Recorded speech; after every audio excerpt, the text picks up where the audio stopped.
Everyone knew Wes Hall could bowl faster than lightning, but nobody knew what it really cost him to be the best. Wesley Hall was born in 1937 in a small place called Glebeland in Barbados. Back then, life was tough for a young black boy who dreamed big. Most kids from his neighborhood never got the chance to do anything special. But Wes was different from day one. He had something inside him that made people stop and look. He was hungry for greatness. Like destiny had already picked him out before he even knew what cricket was. When Wes started playing cricket, he wasn't just good, he was scary good. Standing 6 feet tall with legs that moved like thunder, he could throw a cricket ball faster than anyone had ever seen. In the late 1950s and early 1960s, batsmen around the world were literally afraid to face him. They would stand at the crease knowing that this man from Barbados could send a ball flying at them at speeds that could break bones. He wasn't just playing cricket anymore, he was changing how the whole game worked. The West Indies team became famous because of players like Wes Hall. Before him, cricket was seen as a gentleman's game played by white men in fancy clubs. But Wes and his teammates showed the world that Caribbean players were not just good enough to play, they were the best. They played with pride, power, and a style that made people from small islands feel like giants. When Wes Hall ran up to bowl, with his long hair flowing and his eyes focused like a hunter, he represented something bigger than just one man playing a game. But while crowds cheered and newspapers wrote stories about his amazing bowling, Wes's real life was falling apart piece by piece. He got married young, like many men did in those days. He had a wife who loved him and children who looked up to him. But cricket took him away from home for months at a time. He would travel to England, Australia, India, and other countries, staying in hotels and living like a star. Meanwhile, his family was back in Barbados, waiting for him to come home. The problem wasn't just that he was away a lot, fame changed him. When you're constantly being told you're the best, when people want your autograph everywhere you go, when newspapers write about everything you do, it becomes hard to be just a regular husband and father. Wes started to enjoy the attention, the fancy dinners, the important people who wanted to meet him. His wife, whose name he rarely mentioned in public later, began to feel like she was married to a stranger. As the years went by, the distance between Wes and his family grew bigger and bigger. His marriage started breaking down, but hardly anyone knew about it. The newspapers only showed pictures of him shaking hands with famous people and winning matches. They didn't show him sitting alone in hotel rooms, wondering if being the best cricket player in the world was worth losing his family. His wife eventually decided she couldn't handle the life of being married to a famous athlete. She chose to stay out of the public eye and focus on raising their children away from all the attention. The divorce was one of the most painful things that ever happened to Wes Hall. Here was a man who could face the fastest bowlers in the world without flinching, but he couldn't fix his own marriage. His children, who had once been so proud to tell their friends that Wes Hall was their father, now seemed distant and hurt. Some of them stopped talking to him regularly. The man who made thousands of fans cheer felt completely alone when he went home. But Wes Hall was not the kind of person to give up, even when his personal life was in pieces. When he retired from cricket, most people expected him to fade away like many other athletes do. Instead, he did something that shocked everyone. He decided to become a politician and serve his country in a completely different way. This wasn't just about wanting attention or staying famous. Wes genuinely wanted to help the people of Barbados have better lives. He became an ordained minister first, which meant he studied religion and became qualified to preach in churches. This showed a side of Wes that most people had never seen. He was searching for meaning beyond just being good at sports. He wanted to understand life's bigger questions and help other people find answers too. Then he ran for political office and became a member of parliament. Later, he became the Minister of Tourism and Sports, and in 1989, he was appointed to the Senate. These weren't just fancy titles that looked good on paper. Wes worked hard in every job he took. As a politician, Wes Hall focused on things that really mattered to ordinary people in Barbados.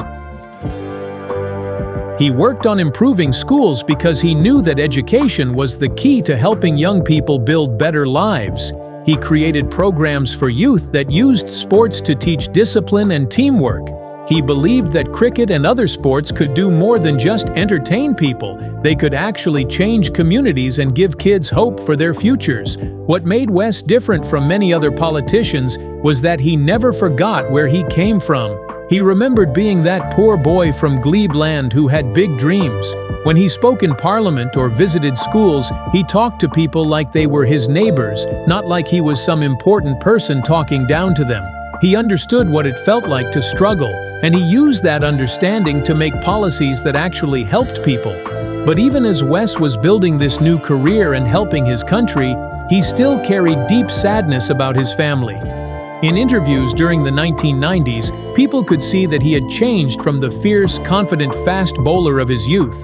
He was quieter, more thoughtful, and sometimes his eyes showed a sadness that all his achievements couldn't fix.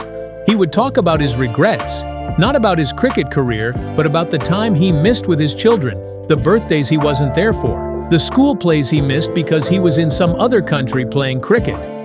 In a rare interview in 2003, Wes said something that showed how much he had been thinking about the choices he made. He said, "I gave everything to cricket and country, but sometimes I wonder, did I leave enough for myself and for them?" This was a man who had achieved almost everything a person could dream of, but he was still wondering if he had made the right choices when it came to the people he loved most. The highest honor of Wes Hall's life came in 2012 when Queen Elizabeth II made him a knight. Becoming Sir Wesley Hall was supposed to be the perfect ending to an amazing life story. The ceremony was grand and formal, with all the traditions that come with such an important honor. But for Sir Wes, that moment was complicated. He felt proud, of course, but he also felt the weight of everything he had sacrificed to get there. He later admitted that while he was grateful for the knighthood, it couldn't bring back the years he had lost with his family. In his later years, Sir Wes became something he had never been before, a teacher and mentor who really cared about helping others avoid his mistakes. When young cricket players came to him for advice, he didn't just talk about bowling techniques or how to handle pressure in big matches. He asked them about their families. He wanted to know if they were calling their mothers regularly, if they were sleeping well, if they were saving their money wisely. He would tell them stories about the loneliness of hotel rooms and the pain of missing important family moments. These young players said that Sir Wes was the only cricket legend who seemed more interested in their personal happiness than their batting averages. He would warn them about how fame could change them, how easy it was to start believing that being good at cricket was more important than being a good person. He didn't want them to wake up one day, successful and famous, but realize they had lost the people who mattered most. One thing that made Sir Wes different from many famous athletes was how he handled money. He never lived an extravagant lifestyle or spent his earnings on expensive cars and huge houses. He made some smart investments and continued to earn money through speaking at events and working with cricket organizations. While his exact net worth was never made public, people who knew about his finances said it was around $1.5 million by 2025. But when people asked him what he valued most, he never mentioned money. He talked about dignity, faith, and the opportunity to serve others. Sir Wes believed that a person's real wealth wasn't measured by how much money they had in the bank, but by how many lives they had touched in positive ways. He would often say that he had learned this lesson the hard way, by focusing too much on career success and not enough on the relationships that really mattered. This wisdom came from years of reflecting on his mistakes and trying to make up for lost time. In the final years of his life, Sir Wes remained active in ways that surprised people who thought he would just retire quietly. He continued to attend charity cricket matches, not to show off his old skills, but to raise money for good causes. He mentored young players who sought him out for guidance. He preached at small churches around Barbados, using his famous voice to deliver messages about forgiveness, redemption, and the importance of staying humble no matter how successful you become. People who saw him during these later years said his voice was still powerful and commanding, like it had been when he was bowling to the best bats. Batsman in the world, but there was something gentler about him now. The fierce competitor had been replaced by a wise old man who had learned that winning at cricket meant nothing if you lost at life. He had found a peace that had escaped him during his playing days. But age eventually caught up with the man who had once seemed unstoppable. In his final years, friends began to notice that Sir Wes walked more slowly, and his booming voice was a little quieter. His body, which had been such a powerful weapon on cricket fields around the world, was finally showing the effects of time. But true to his character, he never complained about getting older or being in pain. When people worried about his health, he would joke that fast bowlers never die, we just change ends. Behind his humor, though, those closest to him knew that Sir Wes was using his remaining time to do something he had failed to do during his cricket career: reconnect with his family. He spent his final years reaching out to the children and grandchildren he had been distant from for so long. Some relationships were rebuilt, some wounds were healed, and some forgiveness was given and received. It wasn't a perfect ending, but it was a real one. When news of Sir Wes Hall's death broke in 2025, the entire cricket world stopped to remember him. Tributes came from every country where cricket is played. Former teammates, opponents who had faced his fearsome bowling, and young players who only knew him as a name in history books all shared their memories and respects. But the most meaningful tributes didn't come from cricket stadiums or sports writers. They came from the schools he had visited, the youth programs he had supported, and the communities in Barbados where he had quietly helped people for decades.